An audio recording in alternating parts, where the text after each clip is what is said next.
Bring Your Own Security Radio is just about ready to start. Hosted by certified ethical hacker and CISSP Dave the IT Guy. Sit back as we talk about hackers, security, crypto, and other things you should be paying attention to. Along with our many guests, we'll also talk about tools and methods to get the job done to keep your data where it belongs, with you. Okay, Dave is up to the mic and ready to go in 5, 4, 3, 2, 1. Hey, all right. I am Dave, the IT Guy, and thanks for joining us tonight. We are talking about blockchain. Yay! And the crowd goes wild. Thank you very much. No, please. Yeah, more. No, all seriousness, tonight's blockchain conversation is not about the highly technical deep dive, how we're going to get in and change the world, right, with creating new blockchains, although we're going to talk a little bit about that. Tonight, mainly we're going to focus on an introduction. What is blockchain? How does it work, more or less? What has it been used for? What can it be used for? Some of the industries that are looking at incorporating blockchain. A bunch of researchers that are developing new things surrounding blockchain or using blockchain as the basis for those new things. So a lot of great stuff that this one thing called blockchain really brings to the table in the world of technology. So a quick comment about the founding. There's some rumor, and I don't know that I know this for a fact, but it supposedly is a person or a group of persons that used a pseudonym, Satoshi. The last name just escapes me off the top of my head, but whether or not that was a single person or a group of people back in around 2009, initially blockchain was brought to the table to help form what? Bitcoin. That's right. It was the foundation for Bitcoin. Once Bitcoin and other crypto coins, cryptocurrencies kind of really started taking place, people started kind of doing their own thing with blockchain. They took it and made some changes and created their own blockchains. Now, before we get too deep into what it is, what it isn't, whatever, I want to take a minute and say thank you to Kaspersky, who is my newest sponsor. So let's take a minute and just hear what they have to say. If you like Bring Your Own Security, you should check out the Transatlantic Cable podcast from Kaspersky Lab. They look at cybersecurity issues that affect everyone and also make sure the podcast fits your busy day by keeping them to 20 minutes or less. Check it out and subscribe wherever you get your podcasts. Right on. So check them out, Transatlantic Cable podcast. So good stuff. One of the other things I think is kind of funny about tonight is we're talking about, a whole new standard with blockchain and encryption and how reliability and trust is embedded as one of the most fundamental parts of what blockchain is. And some of the originators of standards, ANSI, right? So ANSI, there's the guys that, and girls for that matter, that, put together things on your light bulbs, standard for this and standard for that. So great stuff, and it's just kind of funny that we end up talking tonight about kind of a new modern standard. And here ANSI, they make standards and make the world go round, and they also dictate what is round, based on their standard. So check them out over at ansi.org/pod, or you can even visit blog.ansi.org. So a lot at their site. And when we talk about standards and when we talk about how things are built and created, it really kind of starts with ANSI, oddly enough. And now here we are, 21st century, and we're still using standards that they created long time ago. So thank you again to ANSI for stopping by with us and taking time to support our show here at Bring Your Own Security Radio. So right on. So let's jump into it. So a little bit about blockchain. So what is it? Wow, that's depending on your point of reference and where you're starting from, I'm going to try to take definitions and descriptions that I've heard, at different events, whether it be in person, my own research. I got to watch some TED Talks online and hear how people uh, create analogies to what blockchain is. And I guess some of the easier ones that I've heard talk about, you know, blockchain is a term, right? So in your mind, you can envision a chain, being a link connected to a link connected to a link, right? So it could be one long, one short, whatever, but a strong, continuous thing, right, end to end. Well, with blockchain, we're talking about, pockets of data. Now, usually these pockets are, a meg or less, but inside that megabit of data could include hundreds or even thousands of transactions. It really depends on what those transactions are. And they are a transaction at a point in time. So think of each block as a time stamped, date stamped event, and it's some sort of transaction. Now, originally it was all about finance, right? About Bitcoin. And so it was a financial transaction. Person A bought or traded or sold or whatever they did, some value of Bitcoin, whether it be a full Bitcoin or a partial, and that transaction was recorded on what's an old school ledger. Hey, you put money in, it's like a deposit, right? You got a checkbook, right? You put money in, you write it on the line in your checkbook. You write a check, you take some money out, you put on the next line, you add or subtract, and there's your new balance. Well, blockchains are the same. So they get these big bunches of data that happen at a point in time, and they all happen at the same point of time, and they get put into this encrypted ball of data, right? And so computers, and at this point we're talking about thousands of computers around the world, will take that ball of data and work hard. They use their processors, or you've heard about crypto mining, right? Well, kind of the same part of the process. They're taking that ball of data and they're working hard. They're putting all their processing power to it, and all these computers are racing to be first. I want to decrypt this. I want to solve this mathematical equation first, and I get it. And then one computer finally stands up and says, "Hey, I got it." Right? We're talking about probably like a 10-minute interval. And it says, "Hey, I got it. I decrypted it. Here's the solution to this math problem." And then it sends that solution out to all of those other computers on the network. And then they all turn around and say, "Okay, wait a minute. We're going to verify. We trust, but we're going to verify," right? So they're all crunch. "Yep, you're right. That data is true and correct. It is valid." And then it sends out to all the other computers, "Okay, this is a valid piece of information. This happened for these transactions, right? These dollar amounts or this financial apparatus, whatever it is." And here in a moment, we're going to start talking about how we take this and move it into other, industries. But for now, we're going to stick with the financial analogy because, frankly, that's where it started, right? So all of a sudden, after the computer says, I figured it out. Here's the answer." They all say, "Yep, we agree." Now that is a permanent ledger, but it's all shared on thousands of computers on a global basis. So it's what's called decentralized.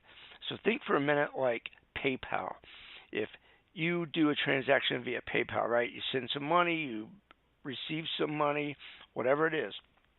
You trust that PayPal is adding and subtracting those numbers right. You log in, you see your balance. You go back and you look. Yep, I see that transaction. I see this transaction. Hey, wait a minute, where did that one come from? I don't know what happened there. And you have to reach out to PayPal, right? So PayPal is a centralized ledger. You're trusting that they have all the right info, or that when a transaction came in and they applied it to your account, they didn't actually, apply somebody else's purchase or sell to your account erroneously, right? Then you have to reach out to them and they have to fix the ledger, right? Because they control it. Well, with blockchain, since it's decentralized, it's kind of an all one and done deal, right? So they all get together and they all one computer solves the equation of that particular block, and then all the other computers verify and they say yep, and that's a permanent record. So if a hacker or somebody else were to say hack your computer or 500 other computers and try to change that data, well, those others of thousands would all be able to compare it back and say nope, nope, nope, nope, that is not what originally happened. Here's the original block of data. This is what happened. This is the permanent, correct, verified record, and it's chronological. So let's say for a minute that you bought this half of a Bitcoin for whatever, a few $100, and then 3 days later you sold that Bitcoin to somebody else for a couple $100 more than you paid for it. So what happens is a whole new record is created on that new time and date. Even though you're the same person, it's the same amount of Bitcoin, right? It's the same half of a Bitcoin. It's not going to go back and edit the original transaction and say, oh, okay, you bought this, but now you sold it, so it zeroes out. It doesn't do that. The blockchain builds a whole new block. The computers will compete to decrypt that and do all those math equations, and then they will say, oop, I got it, send it out to the other ones so that the other ones can trust and verify, and then say, yep, this is what happened today at this time, this date. Even though it's the same person and it's the same volume of crypto, Bitcoin in this instance, it's still its own unique transaction that the blockchain would hold on to, and that's a permanent record. And it's, again, stored across multiple thousands of computers. Now, why does that matter, right? If you're not really into Bitcoin, why would you care? Well, let's try to take an analogy into like an office environment, for instance. So you're working on a presentation, and you have 5 coworkers, and you send an email, and you put a copy of your presentation, and you say, hey, what do you think about this? Give me your ideas. And then each person takes a look, creates an edit, suggestion, and they all email it back to you, right? Well, now you got 5 different copies of that presentation, plus your own original that you worked on, so that's 6. And they have these different edits, right? And then you have to take their edits and kind of decide, yeah, I like that, I agree with that, or no, I don't, whatever, and incorporate it back into your master document. Well, if you had used a blockchain technology with this particular presentation, you would have had that presentation out, stored on your local server. And what I didn't say, and we'll get back to, is that blockchains can either be public or private, and that's relevant even in this example. So, you have a blockchain set up within your organization, and you've got this document out there. Well, the document it's verified by computers. It's from a verification that, hey, yep, Dave the IT guy created this on this time, this date. These are all legit things. This isn't some hacker outside didn't come and manipulate this, right? It's all verified. So when you have a blockchain, those same 5 people take a look at that presentation and make their edits. It's all in real time, and they all see each other. So if I was looking at it and you were typing your edit, I would see that in real time. I'd be like, oh, so-and-so is changing it. I don't like that. And you'd be able to collaborate in true real time. Now, yes, there are other technologies out there currently that allow you to do things like that. But if you want the added security and confirmation and what we call integrity of the data, a blockchain backend is really where that type of integrity and verification would come from. So does that make sense? Do you get it? So does it make sense why blockchain is important, and how can you already start seeing how some of these types of blockchain integrations into different industries? I mean, it's already clear about the financial world, right? How that's been integrated just at the crypto coin level, and even banks, are doing it. The Australians are looking at blockchain for their stock exchange, so that all the trades are, are run through the blockchain first to be verified that the trade is legit. That way, customer so and so can't say, well, this stock was stolen from me and sold or shorted or something like that, right? It's all, yes, you own it. You bought it on this day. You own that stock. You sold it on this day. So you wouldn't have the ability yourself to be able to go in and say, well, I didn't sell it. Well, it's right there in the blockchain, and there was only one way it got sold, and that's by you selling it, right? So the Australians are looking at it on a big, very big scale, as is the banking industry.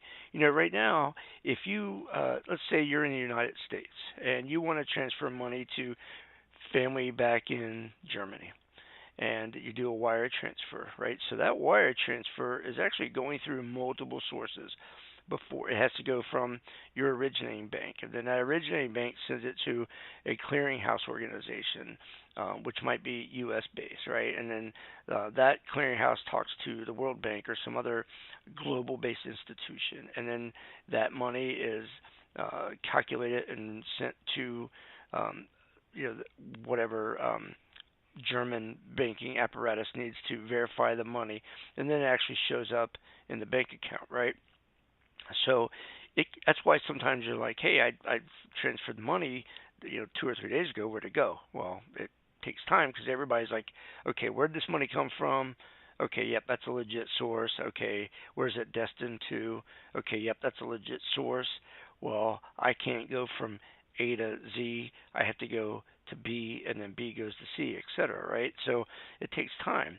Whereas if that had been a blockchain type of transaction, it would have taken minutes because you would have put it out there, hey, I'm transferring money from A to B, and then as you enter into the blockchain program or device or back end interface for whatever new bank you just created, then Bank B on the other side says, oh, yep, it's been confirmed by these other 8,000, so I trust you. If 8,000 other computers, not people, but computers, say that this is a valid transaction, yes, it really came from you, yes, this money really exists, then I trust it, and here you go, customer so-and-so, here's your money in 10 minutes. So, a lot like how Western Union works, others, right? But different. It's different because even with Western Union, mistakes can happen, human error. Whereas with blockchain, and we'll talk about how blockchain did get hacked and how it could be hacked, but by and large, if you are following the basic tenets of how blockchain works and your program slash new thing that you put together as a company based on blockchain technology, as long as you've integrated things correctly, the security, the verification is there, and it's a great thing. Let's talk a minute about some industries, right? So by now you've either, depending on who you are, you either already know how blockchain is being used in other industries, or maybe you're already starting to think, oh yeah, okay, I can see how that could be good for this industry or that industry. Now, on a daily basis, I happen to work in the healthcare industry, and we are definitely, when I say we, the industry as a whole, is definitely looking at blockchain and different blockchain capabilities as to how do we secure patient records? How do we transfer data from A to B instead of, right now, yeah, we can send encrypted emails, or you can encrypt a USB drive or something and send it through the mail, or some other methodology, right, that you can get data from A to B. But it's not always, in the healthcare field, it's definitely not always about getting data from A to B, right? So what if you go to hospital A, and you get some blood work done and some x-rays, and all that information is to be sent back to your doctor, right? And then at hospital A, somehow your name and somebody with a similar name got confused, and your data got put into their record and vice versa. Then you show up at the doctor, and the doctor says, hey, you got this crazy new thing we didn't even know you had, and you're like, wait a minute, that can't be right, right? So if that hospital had instituted a blockchain capability what would have happened was all the data from all the relevant sources in that transaction would have been compiled and mathematically confirmed to be all accurate and correct. For example, so the data from the person at the front desk who took your name and your insurance and all that and put all that into your identifiable screen, right? So they can bill your insurance company. So all that info is in at the entry point when you walked in the door. And then you have the person who took your blood and took your x-rays, and maybe they scanned your little barcode on your wristband or something like that, right? Or somehow confirm that you are. So that data point, okay, hey, Dave, the IT guy, you were at the front desk, you registered, you walked in the back, we scanned you, so that second data point is now part of the same block in blockchain, right?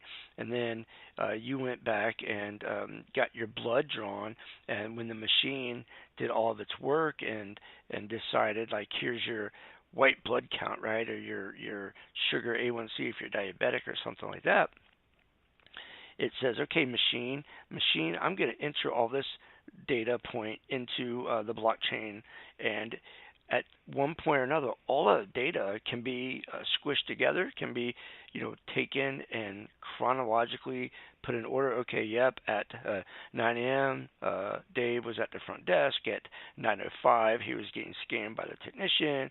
At 9:15, blood was being drawn. At 9:30, x-rays were being taken.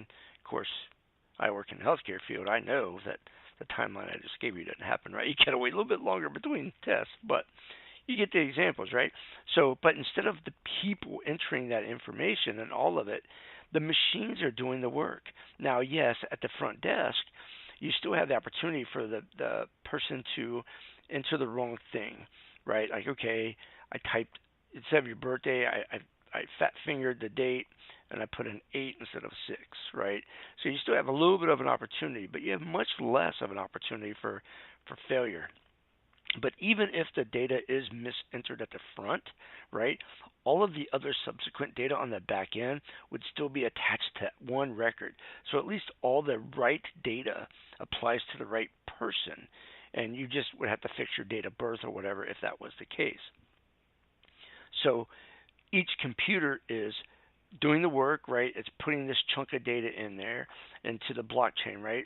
Well, then you're done, right? You're done with all your tests and you're ready to go. And somebody in the medical records department says, okay, we got to get this information transferred over to Dr. So-and-so because Dave has his follow-up appointment tomorrow. And so the computer says, okay, wait a minute, before I send this over there, we're going to put this into the blockchain equation, and we're going to have all these other computers hash this puppy out and take a look at, is this data all correct? Is it really Dave's data, right? Is it really his test results? Is it really him? Did everything match that's supposed to match? And then the blockchain computers go to work, and they crunch it. Somebody says, hey, I got it figured out. And then submits it. All the rest of them look at the math equation, say, yep, computer 5, you figured it out. You're the winner today on this particular block. And we're going to submit now to the blockchain. So now the blockchain is, everybody's got a copy of that record, right? It's all encrypted. It's all nice and secure. It's all honky-dory. And then that computer says, oh, okay, now that we know all this data is right, there was an entry for me to send this data to this other place. So now that data can get released and go because we know it's all correct. And then Dr. So-and-so now has verifiable, proven, accurate data, right? Whereas in today's world, in most healthcare organizations, they might get a fax, which is insecure. It depends on where the fax machine is, right? Sitting at the front desk, somebody else, might walk by and pick something up off the fax they shouldn't be looking at, or front desk worker at the doctor's office might pick up a fax for John Smith and not pay attention. Say, oh, I was looking for Dave's records. Oh, they're on the fax machine, and just put it in my file without kind of paying attention. So you got a lot more opportunity for human error, right? So that's a good example. And yes, I kind of simplified it a little bit to try to keep it easy to understand. But the reality is that at every level, at every organizational level, blockchain can be implemented for a variety of different reasons. Um, in retail, um, automotive sales, um, gosh, you name it. I mean, there's just so much. And we're going to talk about a little bit of it more. But first, I'm going to take a quick break and let you talk to the hand. No, I'm sorry. Sonic Temple Music Festival. It's got this great logo about this big hand. Always makes me think of, Talk to the Hand from Arnold Schwarzenegger's movies. But if you're a heavy metal fan like me, coming up in Columbus, Ohio, the Sonic Temple Festival this year is its first year, and they are going to kick ass.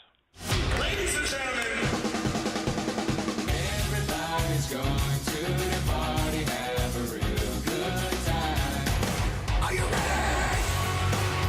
Get up! The Sonic Temple Art and Music Festival has arrived. Mapfre Stadium, Columbus, Ohio. 3 days, May 17th through the 19th. America's #1 rock music festival is here with Foo Fighters, System of a Down, Disturbed, Sonic Temple with Bring Me the Horizon, Ghost, Hailstorm, Lamb of God, The Cult, The Hives, The Struts, Meshuggah, The Distillers, and rare appearances by Joe Jett and Prodigy. Go to SonicTempleFestival.com for everything. The Foo Fighters, System of a Down, Disturbed, Bring Me the Horizon, Ghost, and special comedy tent headliners Andrew Dice Clay, Henry Rollins, and more. Go to SonicTempleFestival.com. See ya at the temple.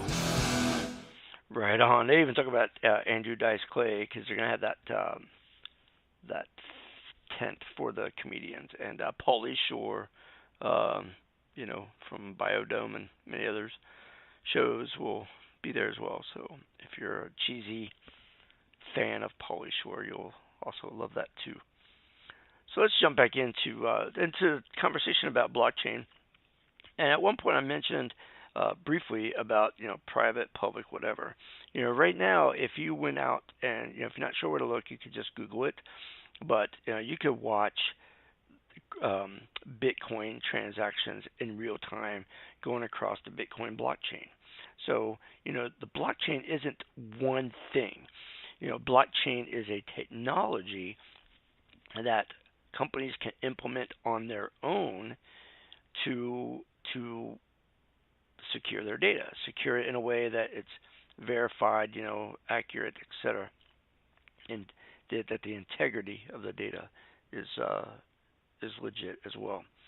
So you can go out and watch in real time all these transactions going on. At any given time, there's $2 to $10 million like every couple of minutes being transferred in Bitcoin across the globe. It's pretty exciting if you wanted to get there and watch people are doing. And you say, well, Dave, all that crap's public, man. What the hell do I want my stuff out there for the whole world to see? Well, what really happens is that your info, like your name, the email address it's coming from, stuff like that, it all gets hashed, and it's publicly recorded on the blockchain, and some of the data is available, but it just depends on who built the blockchain and what they've decided. So if you are a node on the blockchain, so for instance, if you're trading Bitcoin, there are thousands of computer nodes out there. So any one of those nodes could fully read the data in the blockchain. They have to be able to, right? They have to be able to confirm that you bought the Bitcoin, this, that, and the other. So they have to see it. But once the transaction is verified and it's posted on the public ledger, most of your personal information is hashed out. It's encrypted out so that people can't just go and say, oh, man, what's up with you? I'm going to go steal your Bitcoin wallet keys, because it's all public. Well, it doesn't work that way. So you have public, or you could have private, or you could have hybrid. So, for example, I'm about to give you a made-up example. This isn't a real thing that I'm aware of right now, at least. But you could take the blockchain technology and apply it to your company. So you are company XYZ, and you have 5 locations in different areas of the United States. And you want to transfer, you want that data, not transfer, but you want that data stored in a way where everybody has real-time access to data that you know is accurate. It's verifiable. Everything's honky dory, right?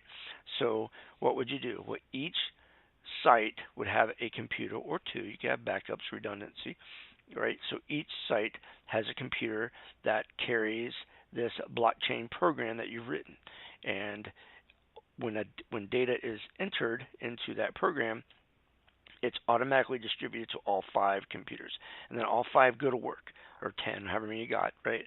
And they all start crunching that encryption. They're all working hard, and one of them says, "Hey, I got it. I figured out the math problem. I decrypted everything. This is accurate, correct. This is all what it's supposed to be. Here's my proof. Verify it for me." And then the other computers jump in and say, "Okay, we're going to verify, blah, blah, blah. Yep, you're good." So now that becomes a permanent entry into that company's ledger, right? Well, nobody outside that company has a copy of that blockchain software, that whatever that program is that you've written in using blockchain. So the outside world doesn't even know that that exists unless somebody tells them, right? Or unless somebody inside steals it and takes it outside. So, privately, you could have a very nice environment, a stable, a verified environment where you know that the data is accurate, the data is good to go. You're not worried about mistakes, human mistakes, usually. Of course, you can have public, like like a Bitcoin or most of their cryptocurrencies. Their ledgers are public because there are so many thousands, and any given day, if you were so inclined, you could spin yourself up a computer and make yourself a blockchain node. Download the right software, do the right thing, and you start hashing blockchain and or crypto, right? So in this case, Bitcoin. Now I'm gonna hash Bitcoin. So now that I'm crunching it, and you're a node. So every time a different node figures out or crunches, a block and presents it out, then all of a sudden your computer says, "Okay, I'll verify," and works, and it says, "Yep, I agree," and 5,000 other computers say, "I agree." And the goal is, as long as at least half of the computers on that blockchain's nodes, right? So the computers know, okay, I have 7,250 nodes in my blockchain.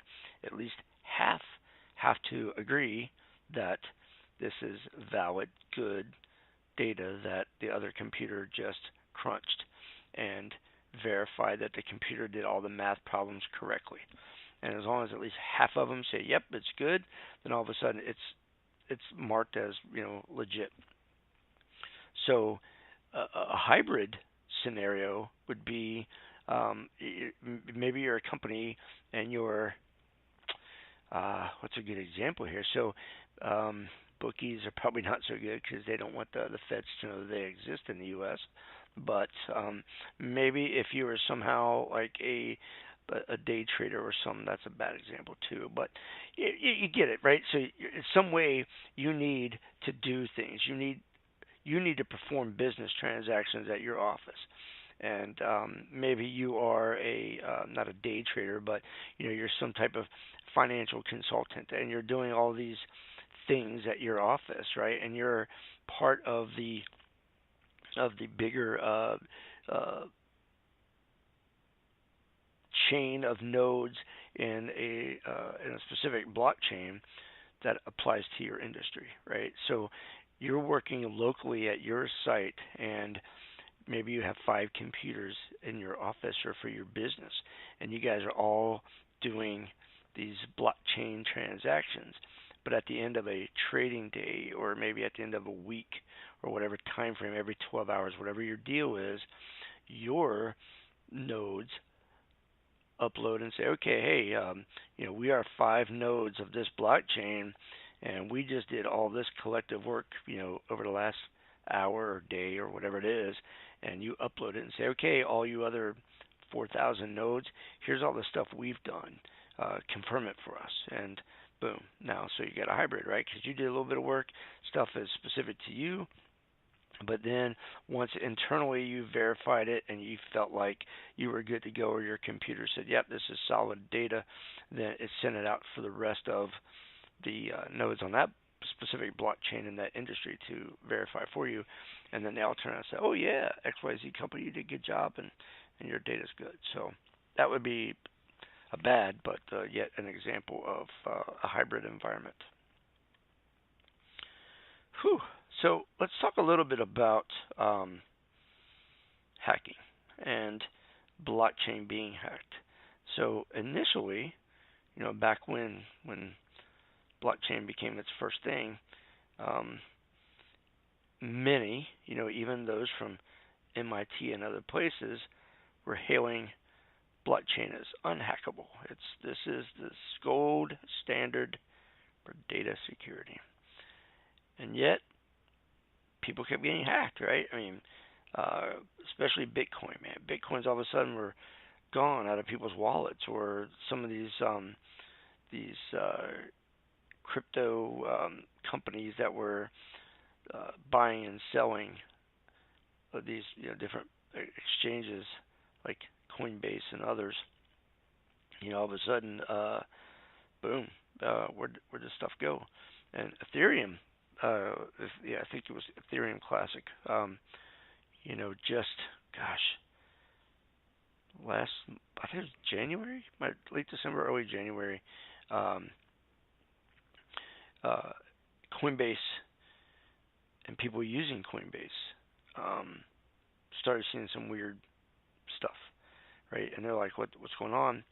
And people were wondering how pricing was going up and down, and how, in some cases, what's called a double spend was going on. So, as we talked about, once that computer verifies that your blockchain is valid and good, it gets hashed, and that data is like forever, right?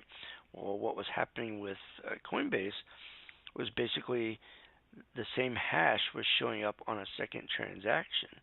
So it's like, wait a minute, if this one Bitcoin, once it was cranked out by the computers and it was hashed out to this number, or this line of code, there's no way that same line of code should come out. It should be a different hash because something else happened, right? We bought and sold it a second time. Well, this thing was going on called a double spend. So basically, what had happened was an attacker had gained control of more than half of Coinbase's network computing power. And remember, with blockchain, if at least half of the computers agree that something is valid, then it marks it as legit and moves on to the next block of data. So what was happening was that the attacker was basically taking already hashed stuff and kind of having the computers validate a second time, and trying to get take that data, right? He or she was trying to make it look like, instead of say $2 million worth of Bitcoin, I'm going to rephrase that. Instead of like 1.1 or 1.2, I forget what the exact number was, worth of Bitcoin was there, he tricked the computers into thinking it was double, like 2.2, whatever, right? So then he tried to basically take that second spend, that second set of data, and say, okay, well, computer, since you validated that this was a legit Bitcoin, I want to now withdraw that money and transfer it somewhere else. So that's kind of how he got caught, right? Because then once the transactions were trying to get sent off-site away from Coinbase was like, hey, wait a minute, dude, we only had 1.1, 1.2, whatever it was, and all of a sudden now 1.1 is going out the door, yet our computers still say we have 1.1. So that can't be possible. We should have 0, right? So that's kind of how that person got caught. Well, that's how the attack was kind of spotted. So Coinbase will tell you that they lost nothing, but it was an interesting way to attack them and to use the blockchain's base, intent with integrity of the data and verification against itself. So that was interesting. But not long after that, which again, just recently, we're talking less than 60 days, another exchange called Gate.io, they got hit with a very similar attack, and it's rumored that it was the same person, right? But they lost $200,000 versus zero, loss for the initial attack. But then a few days later, the hacker returned half of it. Now, there's some stories out there. You go out there and Google it. Go out there and Google the Gate.io hack and read about it. But effectively, the hacker, it's just kind of interesting that the hacker gave back half, and nobody really knows why. But he kept half, or she kept half. So, yeah, you have to go back and read that one. I'm not going to spend all my time tonight talking about that one particular hack, but it was interesting. I was trying to look at my notes real quick to see, what those numbers were, but oddly enough, as recently as even 6-8 months, a year ago, this type of attack was thought to be just about impossible with anything based on blockchain. So, it does exist. The thing is, you get that 51% rule, right? So if 51%, more than half of those computers in any particular blockchain set of nodes agrees that a transaction is legit, then well, you suck it up, Buttercup, because it's legit whether you wanted to or not. Now, there are some different attack vectors that have been described, and I'm hesitant to go into a lot of detail because the last thing I want is somebody listening to this episode think, "Hey, good idea. I didn't think of that. Let me try that out." But there are a few things that are kind of already publicly known, so I don't mind talking about those. I was going to say there are ways to find out this information, but we all already know that, right? So if you really wanted to know badly enough attack vectors, that information is unfortunately out there. A lot of it's on the dark web. As a matter of fact, if you go out onto the dark web, there are a boatload of forums and or services, right? Somebody selling a hacker for a higher service. So it's out there, right? It exists. But some of the things that you can do, we'll talk about briefly. One is called a routing attack, but that's a big attack. That's not going to be your average schmuck sitting in the basement that just downloaded their first Kali Linux VM and is trying to do some stuff, right? You've got to be able to either compromise an ISP or get somebody on the inside of that of the ISP to work with you. But a routing attack is basically you're going to intercept internet traffic, right, between the different nodes that are part of that blockchain, and you're going to reroute that traffic to somewhere else, like places that you own or control. That way, when it comes time for that so-called 51% to stand up and say, yep, we all agree, well, you own or control most of those, and you've got those to agree to say yes to, a faked blockchain, or a compromised blockchain. So that's a routing attack. You can do what's called a Sybil attack, which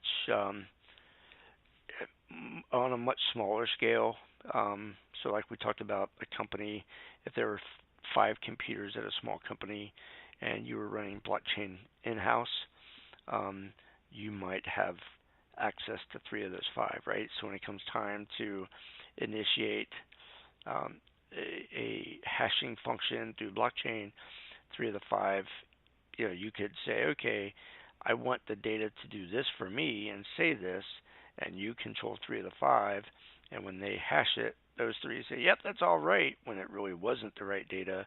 That way you could, steal whatever it is you're trying to steal. So a Sybil attack is basically you own or have a big control on a large number of the nodes on that particular blockchain network. So, of course, you always have a DDoS, and in this case, not a distributed denial service, but a direct denial service. So, you might um, you might know that one of the Bitcoin nodes is whatever sitting at this company's network, right? And you don't want that node for some reason to respond to the request for verification, so you flood it. But you're targeting that one specific machine so that it can't do anything else. So it's kind of a distributed denial, but you're directing it definitely at one place on purpose, not just like a random website as a whole, but you want that, that node.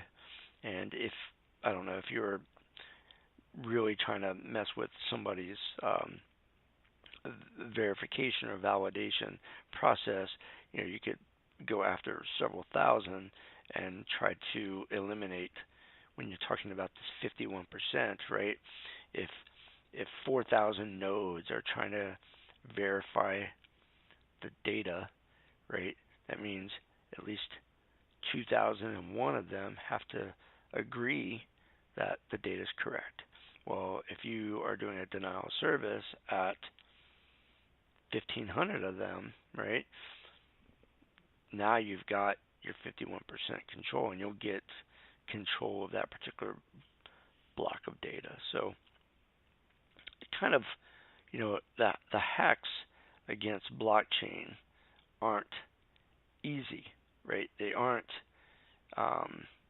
something that by and large is just going to happen in the wild, right? Or that, like I said, some kid in the basement, right? These are generally going to be experienced cryptographers, people that know how the different cryptographic vulnerabilities, how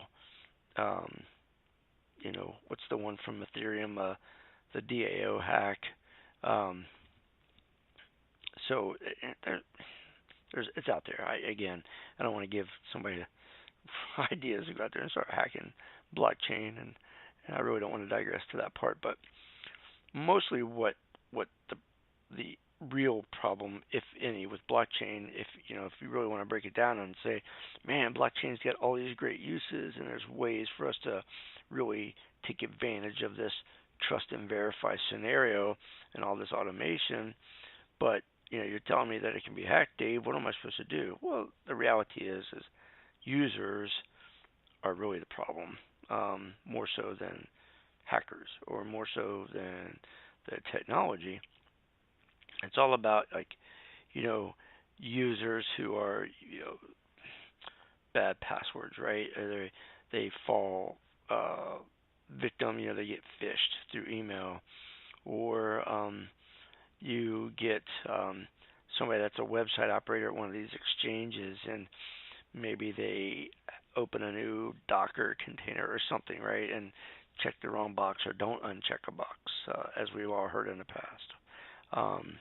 Or they do some other kind of stupid thing that is human error, right? So it's not about that the technology fails, it's about the human implementing that technology poorly or inappropriately or negligently, whatever. And that's usually where your biggest failure is going to come. If you don't know it by now, when it comes to hacking, the majority of hacks now are through social engineering, phishing, other, website redirection, DNS, stuff like that. The majority of the big, I'm coming in through the firewall, I'm brute forcing and sniffing around your data. The old hackers movie where they're in and chasing each other around and knocking somebody off the network. That's generally reserved for like old school or very big, you know, the APTs out of North Korea, the Fancy Bears out of Russia, right? Those type of organizations are ones that are really coming in hardcore. But even they have started using their techniques to fish and gain others. The American Democratic National Committee email hack all came through, phishing. Somebody clicked the wrong thing and they gained access, and then boom, they started downloading some emails, and the rest is history. So I don't want to say gone are the days of those, hardcore, I'm coming in and getting you and I own you hacks. By and large, the initial vector is some kind of trickery and a user not paying attention did the wrong thing. And then they get owned because then they have full access into the network or into a computer system, whatever it is, and they can start changing passwords or start creating their own backdoors, their persistent access tools, RATs, the remote access tools, things like that, and build themselves in. So that way, even if a company realizes, oh crap, we got compromised, let's go fix our stuff, they may not realize that in a 2,000 person company, user, Annette Benning doesn't really exist, not a real user, because that's, some actress in the Americas, but seems like a relatively innocuous name. And how many network administrators over the course of rebuilding an infrastructure is going to go through and line by line confirm, yep, this person is a real employee here and does that. Maybe you should do that, but by and large we know that they don't. So, that's just one trick. Go in and build yourself a user. It looks kind of simple, not necessarily a domain admin, but an account that has remote access capability or VPN or whatever that can at least get you in the door. And then once you get in the door, you can run some elevated privilege attacks or escalated attacks to gain other accesses. So lots of methods, lots of tools. Blockchain's great though. I mean, there's a lot of great things coming. There are a lot of startups, a lot of college-based teams, right, that are competing and building different things, right, different ways that blockchain for research, right? Not blockchain research, but like medical research. How do we validate that the data is good? And when we submit this data to whoever, what if you're a pharmaceutical company and you're doing all this testing and research on your new drug, and all this stuff's got to be submitted to the FDA or CDC or whomever appropriate for review of your stuff, right? Normally everybody's worried about, well, did so-and-so fudge the numbers, or, is this a faked report? Where blockchain can come into play in a situation like that, and everybody know, well, this data is legit. The other computers crunch the numbers, and this is legit stuff. It can't be, somebody put a decimal point in the wrong place, because 30,000 computers would have caught it, or 8,000, or however many nodes are on that particular blockchain network. So lots of options, lots of ways that blockchain can be exciting. I'm excited in the healthcare industry to see how, we as an industry bring blockchain together and help us make sure that everything, whether it be patient data, whether it be financial information so that hospitals are appropriately reimbursed, and government or healthcare organizations pay what they're supposed to pay, yet they know that they're not being cheated as well by unscrupulous facilities or doctors, right? So it helps everybody. There are ways to incorporate blockchain to make us all happy and make things work like they're supposed to. So I'm excited. Hopefully you are too. Hopefully this was somewhat informative, gave you some idea about what's on the horizon, what can blockchain do, how does it kind of do it. And to kind of recap it, if you want to get involved in a public blockchain thing, right? Bitcoin is probably, or some other crypto coin mining is probably your entry level method to get into that. Or you can do some research and find out, oh, hey, I didn't know that my company or my industry, right, had a blockchain. And if I wanted to be a part of that blockchain for my industry, who do I need to reach out to, right? What software do I need to download, or what database, or who controls it, right? You're going to start doing some research, ask the right people. Of course, if you want to be on a blockchain so bad, that might actually raise a red flag, right? Because people might be like, hey, why do you want in so much, right? And rightfully so. If you weren't asked and you're just excited to volunteer, you better make sure that you kind of have your explanation, kind of down pat as to why you're so excited. Oh, I can't wait to learn more, this and that, whatever, right? Because they might think you're trying to infiltrate them or poison their infrastructure. So you got to be careful. Yeah, somebody's always looking for an angle, right? Got to pay attention to an angle. I'm taking one more second, just to say thanks again to my new friends from Kaspersky, and thank you to them for supporting us. If you like Bring Your Own Security, you should check out the Transatlantic Cable podcast from Kaspersky Lab. They condense the most interesting InfoSec cybersecurity news in 20 minutes or less. Check it out and subscribe wherever you get your podcasts. Right on. Kaspersky, thanks again. I appreciate them. And, check them out. Everybody that does these type of technology podcasts, whether it be, straight up internet-only podcast, traditional AM/FM radio, satellite radio, these different podcasts have such great content that, it's worth it to have a few of us bookmarked, or many of us. And at least in my case, and I know in many others, you can download and listen and then just kind of document the date and the title and how long it was, and potentially earn yourself one CPE, depending on your technology certification, like a CISSP or a CISA, depending on the topic of the episode. Get yourself an easy free CPE. So just for checking me out. So I appreciate that. Also want to say thank you to Misty, who, when you hear my intro and at the end of my show, my outros, Misty helped me out with those. She's done a few for me over the course of years for different AM/FM radio shows and podcasts that I've been on. So a quick thank you to Misty as well. So you need a high-quality intro for your podcast, but money doesn't grow on trees. I get it, and I got you. Bold podcast intros and outros. Professional production quality, starting at just a 5-spot. To order yours, go to fiverr.com/MVProductions. Right on, MV Productions. Thank you again, Misty. And to the rest of you, thank you. We are out of time. I am Dave, the IT guy. Join me again next week on Tuesday at 9 p.m. Eastern, as my voice finally eludes me. Have a great night, and I'll see you next week.